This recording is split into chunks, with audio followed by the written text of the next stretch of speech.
Mi hermana se llevó toda la herencia y mis padres solo me dieron 10 euros. No malgastes el dinero, me dijeron entre risas. Pero cuando lo convertí en millones, volvieron pidiendo ayuda. Nunca voy a olvidar cómo empezó todo. Era un sábado gris, de esos en los que el cielo parece que te aplasta. Mis padres me habían llamado a la casa donde crecí, un lugar viejo pero lleno de recuerdos en un pueblo pequeño donde todos se conocían. Yo tenía 28 años, estaba sin trabajo después de que la fábrica local cerrara mi turno y vivía en un apartamento alquilado que apenas podía pagar. Mi hermana Clara, de 30, estaba ahí también, sentada en el sofá con esa cara de superioridad que siempre llevaba puesta. Ella era la estrella de la familia, la que terminó la universidad, la que tenía un trabajo decente en la ciudad, la que nunca decepcionaba. Yo, en cambio, era el desastre, el que dejó los estudios, el que siempre estaba buscando cómo salir del hoyo. Mis padres estaban de pie frente a mí, mamá con su delantal desgastado, papá con su camisa a cuadros de siempre. En la mesa de centro había un sobre marrón y un billete arrugado de 10 euros. Pensé que era una broma, pero cuando papá habló, supe que no. Hijo, dijo, con esa voz seria que ponía cuando quería cerrar un tema, hemos decidido cómo vamos a repartir la herencia. No queremos dejar líos para después, así que lo hacemos ahora. Me quedé helado. ¿Herencia? ¿No estaban enfermos, o eso creía? Mamá asintió, como si todo estuviera ya hablado 1000 veces entre ellos. Clara se queda con la casa, las tierras y el dinero que tenemos ahorrado, siguió papá. Ella sabe manejar las cosas, tiene cabeza. ¿Y tú? Bueno, esto es para ti. Deslizó el billete de 10 euros hacia mí con un dedo, como si fuera un chiste. Mamá soltó una risita, y Clara se tapó la boca, pero no pudo esconder la sonrisa. Me quedé mirando el billete, sin saber qué decir. La casa valía fácil 200.000 euros, las tierras otro tanto, y el dinero ahorrado, quién sabe cuánto tenían guardado. ¿Y yo? ¿10 euros? ¿10 euros? Dije al fin, con la voz temblando. Eso es todo, no malgastes el dinero, dijo mamá, y entonces los dos se echaron a reír. Clara también, como si fuera lo más gracioso del mundo. Sentí que la cara me ardía, que la rabia me subía por el pecho como un fuego. No era solo el dinero, era lo que significaba. Toda mi vida, mis padres habían puesto a Clara por encima de mí. Ella era la inteligente, la responsable, la que merecía todo. Yo era el que no valía la pena, el que no iba a llegar a nada. Agarré el billete, lo apreté en mi puño y me levanté del sillón. No dije nada más. Salí de la casa con sus risas resonando en mis oídos, y juré que no volvería a pisar ese lugar hasta que pudiera mirarlos a los ojos sin sentirme menos. Esa noche, en mi apartamento, me senté en la mesa con el billete de 10 euros frente a mí. El lugar olía a humedad, y la gotera del baño seguía goteando, pero no me importaba. Estaba demasiado furioso para dormir. Pensé en gastarme el dinero en algo estúpido, en tirarlo, en quemarlo. Pero mientras lo miraba, algo cambió. Esa rabia se convirtió en otra cosa, determinación. Si ellos pensaban que yo no valía nada, les iba a demostrar que estaban equivocados. No sabía cómo, pero iba a construir algo grande, algo que los dejara con la boca cerrada. Al día siguiente, fui al pueblo con una idea vaga. No iba a convertir esos 10 euros en millones como en un cuento de hadas, pero sí iba a usarlos para empezar. En el mercado, compré un cuaderno y un bolígrafo por 2 euros. Con los 8 que me sobraron, me tomé un café en la plaza y me puse a escribir. Hice una lista de todo lo que sabía hacer: arreglar cosas, vender, trabajar con las manos. No era mucho, pero era un comienzo. También escribí lo que quería: un negocio propio, algo que me diera dinero todos los meses, algo que nadie pudiera quitarme. Pasé los siguientes días buscando trabajo. No podía empezar un negocio sin dinero, así que necesitaba un sueldo, aunque fuera pequeño. Encontré un empleo temporal en una ferretería del pueblo. El dueño, un señor mayor llamado Paco, me pagaba 800 euros al mes por organizar el almacén, atender clientes y cargar cajas. No era gran cosa, pero me daba para el alquiler y algo de comida. Cada noche, después del trabajo, me sentaba con mi cuaderno y planeaba. Quería un negocio que no dependiera de favores ni de suerte, algo sólido. Un día, mientras organizaba tornillos en la ferretería, se me ocurrió una idea. El pueblo estaba lleno de casas viejas, y la gente siempre se quejaba de que no había quien las arreglara. Fontaneros, electricistas, carpinteros, todos estaban ocupados o cobraban demasiado. Yo no era experto, pero sabía un poco de todo. Había aprendido a arreglar tuberías en mi apartamento, a cambiar enchufes, a clavar tablas. ¿Y si ofrecía un servicio de reparaciones baratas? No necesitaba mucho para empezar, herramientas básicas y ganas de trabajar. Con mi primer sueldo, compré un kit de herramientas usado por 50 euros, un martillo, destornilladores, una llave inglesa, cosas simples. Empecé pequeño, ofreciendo mis servicios a los vecinos. Arreglé un grifo por 10 euros, una puerta que no cerraba por 15. La voz se corrió rápido. En un mes, había ganado 200 euros extra, además de mi sueldo. No era mucho, pero me dio esperanza. Guardé cada euro que pude, viviendo de pan, arroz y lo más barato que encontraba en la tienda. Seguí así 6 meses, trabajando en la ferretería de día y haciendo reparaciones de noche. Ahorré 1.500 euros, una cifra que nunca había tenido junta en mi vida. Con ese dinero, decidí dar el salto. Dejé la ferretería y me puse por mi cuenta. Imprimí volantes en la copistería del pueblo, reparaciones rápidas y baratas. Llame al, mi número, punto. Los repartí por las casas, los pegué en los postes. Al principio, fue lento. Un trabajo aquí, otro allá. Pero poco a poco, los clientes empezaron a llegar. Una señora me llamó para arreglar su tejado, que goteaba cada vez que llovía. No era experto en tejados, pero subí con una escalera prestada, puse parches de cemento y cobré 50 euros. Quedó tan contenta que me recomendó a sus amigas. Luego vino un hombre con una lavadora que no giraba. La abrí, limpié el motor, y cobré 30 euros.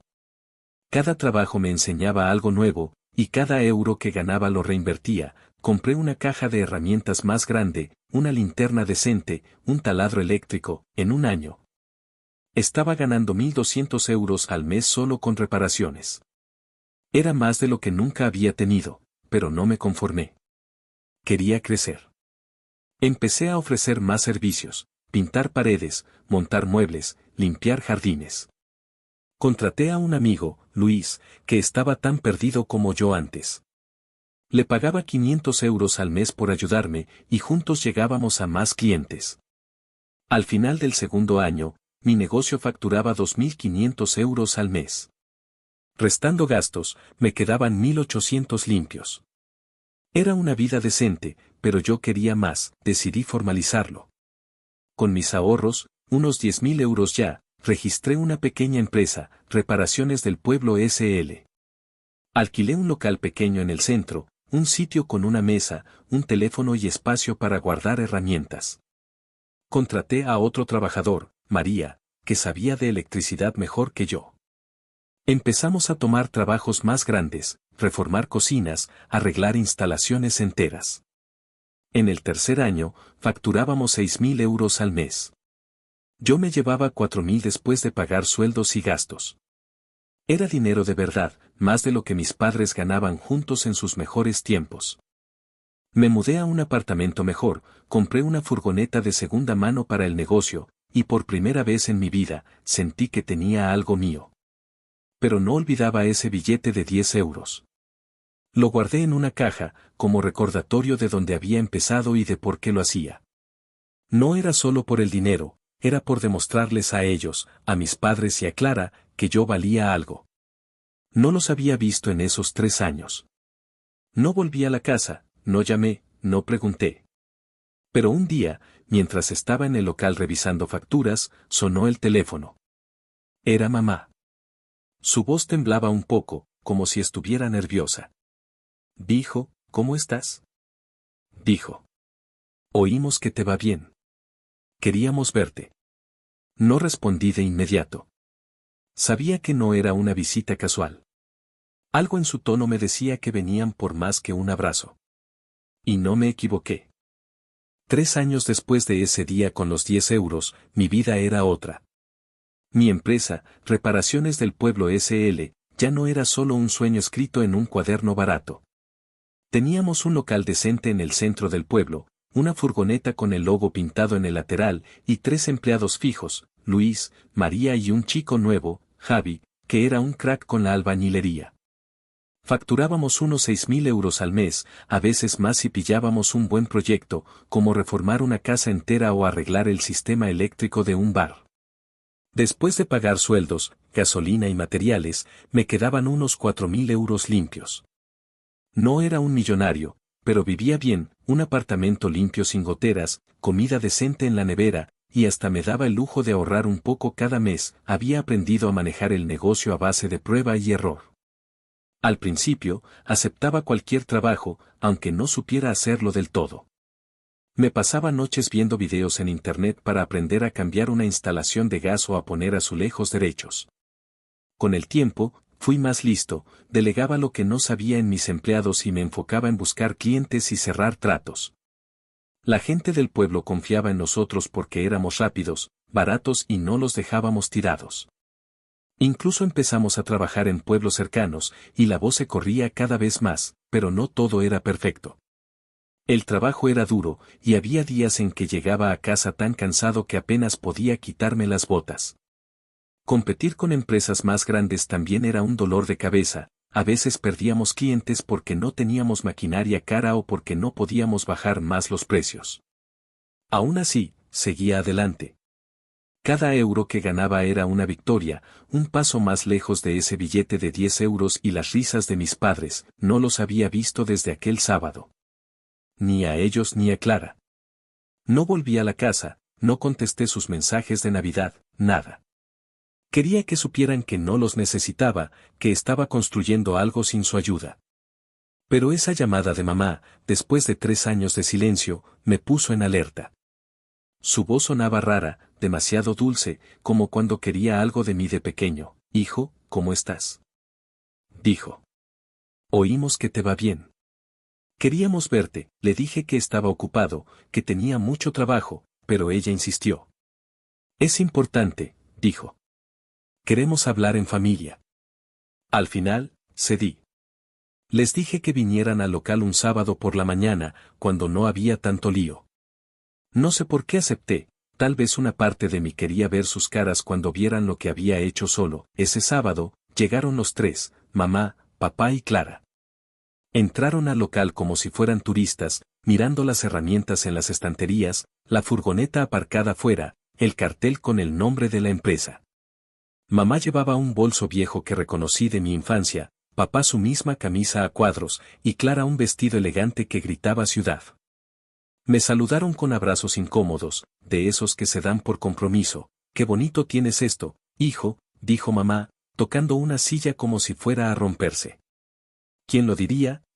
Papá asintió, mirando por la ventana. Clara no dijo nada al principio, solo sonrió con esa cara de superioridad que tanto odiaba. Nos sentamos en la pequeña oficina que tenía detrás del mostrador, una mesa, 4 sillas y una cafetera que nunca usaba. Les ofrecí agua, porque no tenía nada más, y fui directo al grano. ¿Qué quieren? Pregunté, cruzándome de brazos. Han pasado 3 años. No creo que vinieran solo a saludar. Mamá se puso nerviosa, jugueteando con el bolso. Papá carraspeó, y Clara finalmente habló. No te pongas así, dijo, con un tono que pretendía ser amable pero no lo era. Sí, han pasado años, pero somos familia. Nos enteramos de que te va bien, y nos alegramos por ti. Solo queríamos ver cómo estabas, y hablar de algunas cosas. ¿Qué cosas? Insistí. Mamá tomó la palabra, como si lo tuviera ensayado. Me contó que las cosas no iban bien para ellos. Las tierras que le dieron a Clara no producían tanto como esperaban, y el dinero ahorrado se les estaba acabando. Clara había intentado vender la casa para invertir en un negocio en la ciudad, pero no encontró comprador. Ahora estaban apretados, y papá había tenido problemas de salud que costaron caro en médicos. Pensamos que, como te va tan bien, podrías ayudarnos un poco, dijo mamá, mirándome con ojos suplicantes. No mucho, solo algo para salir del apuro. Me quedé callado, procesando. No me sorprendía que vinieran a pedir, pero sí me dolía lo rápido que habían cambiado el tono. Hace 3 años se reían de mí con 10 euros en la mano. Ahora, porque tenía un negocio decente, querían un pedazo. ¿Cuánto es un poco? Pregunté, frío. Clara se inclinó hacia adelante, como si fuera a cerrar un trato. No pedimos caridad, dijo. Pensamos que podrías prestarnos unos 20.000 euros. Es una inversión, en realidad. Te los devolveríamos con intereses cuando las cosas mejoren. Me reí, no pude evitarlo. ¿20.000 euros? Era más de lo que tenía ahorrado después de años de trabajo duro. Les dije que no tenía ese dinero suelto, que todo lo que ganaba lo reinvertía en el negocio o lo usaba para vivir. Pero ellos no se rindieron. Mamá empezó a hablar de lo difícil que había sido criarnos, de los sacrificios que hicieron. Papá añadió que yo debía ayudar porque eran mi familia. Clara fue más directa, dijo que mi negocio no estaría donde estaba sin el apoyo que me habían dado de pequeño. ¿Apoyo? Dije, levantando la voz. ¿Los 10 euros y las risas? Ese apoyo, se hizo un silencio pesado. Mamá se puso a llorar, papá miró al suelo, y Clara apretó los labios. Al final, se fueron sin sacar nada, pero sus palabras se quedaron dando vueltas en mi cabeza. No era solo pedir ayuda, era como si quisieran reclamar algo que creían suyo. Pasaron unas semanas, y pensé que se habían rendido. Me concentré en el negocio.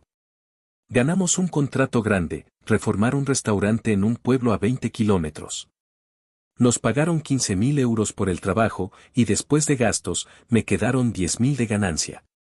Fue mi mejor mes hasta entonces. Con ese dinero, compré otra furgoneta y contraté a 2 chicos más para cubrir la demanda. Facturábamos 10.000 euros al mes ahora, y mis ingresos subían a 7.000 después de todo. Estaba orgulloso, pero también agotado. Dormía poco, revisaba números todo el tiempo, y empezaba a sentir el peso de tener gente dependiendo de mí. Entonces, un día, llegó una carta. Era de un abogado. La abrí con las manos temblando, y lo que leí me dejó helado. Mis padres y Clara me estaban demandando. Decían que parte de mi empresa les pertenecía porque, según ellos, me habían financiado al darme los 10 euros y criarme. Pedían un tercio de las ganancias mensuales, unos 2.000 euros al mes, y una compensación de 50.000 euros por su inversión inicial. Era una locura, pero estaba escrito en papel oficial, con sellos y firmas. Llamé a Luis, que también era mi amigo, y le conté todo. Él se rió al principio, pensando que era un chiste, pero cuando vio la carta, se puso serio. Esto es una trampa, dijo. Quieren sacarte dinero con mentiras. Me recomendó un abogado que conocía, un tipo joven pero listo llamado Miguel. Lo contraté esa misma semana, usando parte de mis ahorros para pagarle. Miguel revisó la demanda y me explicó que era débil. Los 10 euros no eran una inversión, y criar a un hijo no te da derechos legales sobre su negocio. Pero también me advirtió, mis padres y Clara podían alargar el caso, inventar pruebas, manipular. Esto no es solo legal, dijo. Es personal. Quieren desgastarte. Me puse furioso, pero también asustado. No tenía experiencia con abogados ni tribunales. Mi negocio estaba en su mejor momento, y ahora tenía que gastar tiempo y dinero defendiéndome de mi propia familia. Empecé a sospechar que Clara estaba detrás de todo. Ella era la lista, la que sabía moverse en la ciudad. Esto tenía su estilo, calculado, frío. Los siguientes días fueron un infierno. Tuve que juntar papeles, facturas, todo lo que probara que mi empresa era mía y solo mía. Miguel me ayudó, pero el estrés me comía vivo. Apenas dormía, y en el trabajo cometía errores tontos, como olvidar pedir materiales o gritarle a Javi por nada. Mis empleados notaban que algo pasaba, pero no les conté todo. No quería que pensaran que el negocio estaba en riesgo. Una noche, Clara me llamó. Su voz era suave, casi amable. No tiene que ser así, dijo. Retira la defensa, danos lo que pedimos, y seguimos siendo familia. Le colgué sin responder. Estaba harto de sus juegos, sabía que esto no iba a terminar fácil. Ellos no se rendirían, y yo tampoco. Mi negocio era lo único que tenía, lo que me había sacado del pozo. No iba a dejar que me lo quitaran, ni con trampas ni con lágrimas falsas. Cuando Clara me llamó esa noche con su tono falso de sigamos siendo familia, algo dentro de mí se rompió. No era solo rabia, era una decisión. No iba a dejar que me pisotearan otra vez, no después de todo lo que había construido con mis propias manos. Esos 10 euros y sus risas habían sido el combustible para llegar donde estaba, pero ahora mi familia quería arrancarme lo que era mío. No solo iba a defenderme, iba a hacer que pagaran por su avaricia. Si querían guerra, la tendrían. Lo primero fue reunirme con Miguel, mi abogado. Le conté todo, los 10 euros, las risas, cómo me dejaron de lado y ahora venían con una demanda ridícula por un tercio de mi negocio. Miguel me escuchó, tomando notas, y luego sonrió. Esto es un caso débil, dijo, pero podemos hacerlo más que ganar. Podemos contraatacar, le pedí que me explicara. Me dijo que podíamos presentar una contrademanda por acoso y daños emocionales, usando su propia jugada contra ellos. También sugirió investigar sus finanzas. Si estaban tan desesperados por dinero, tal vez había algo turbio que pudiéramos usar. Le di luz verde. No me importaba el costo, quería terminar esto de una vez. Mientras Miguel trabajaba en el caso, yo seguí con el negocio. No podía dejar que se derrumbara por esto. Teníamos el contrato del restaurante terminado, y con las ganancias compré otra furgoneta y contraté a 2 chicos más. Facturábamos 12.000 euros al mes ahora, y después de gastos, me quedaban 9.000 limpios. Era mi mejor momento, pero no podía disfrutarlo del todo. Cada día llegaba al local esperando otra carta, otra llamada, otra trampa. Miguel contrató a un investigador privado, un tipo discreto que sabía hurgar donde nadie miraba. En 2 semanas, tuvimos resultados. Mis padres y Clara estaban en un lío más grande de lo que decían. Las tierras que le dieron a Clara estaban hipotecadas, habían pedido un préstamo usando la propiedad como garantía, pero no podían pagar las cuotas.